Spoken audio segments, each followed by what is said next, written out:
Well, if you can see, we have a robin in our little birdhouse there making a nest. That's not what I was going to show the video of, but that's pretty cool. Anyway, I'm going to talk today about sweet potatoes, starting sweet potatoes. And I may have spoken a little bit about this before, but it's extremely easy. You need to start with sweet potatoes that are organic or some that you've grown yourself. These are some that I grew from last year, ones that I've grown myself. Let's get this close-up away. Anyway, you simply lay the sweet potato on its side, partially in the ground, keep it a little bit moist in a pot, and when you get to the point where the sprouts get to a decent size, you simply go down as close to the base as possible and you twist. Now sometimes if it's next to the soil, you'll get root like this, but that's not a necessary thing. You can twist them off without the root, and then you bring them over to a little jar, glass, something, and you push it down into water. Okay, these were some that I started before, and notice always write what variety they are, and as they form more roots, they get stronger and stronger. These ones were larger when I picked them. These are the all-purples. These were the O. Henrys.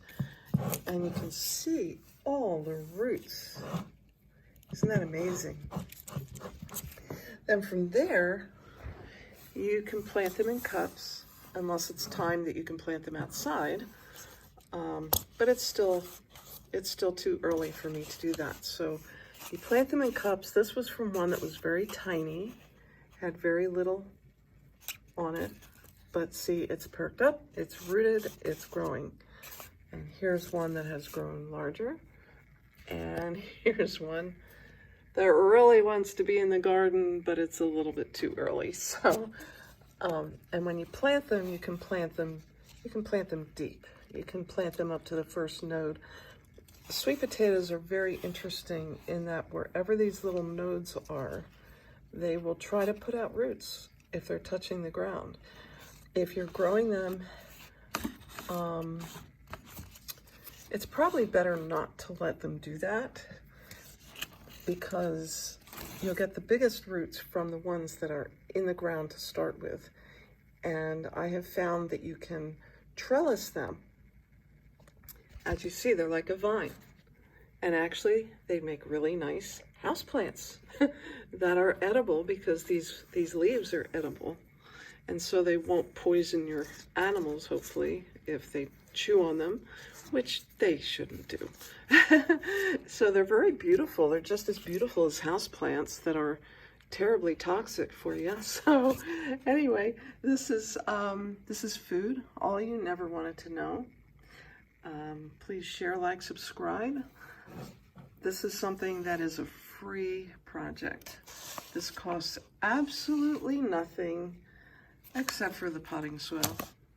And don't plant these outside until the weather is totally settled. Even after the point where you would plant tomatoes, make sure they don't get cold. They do not like the cold. So take care.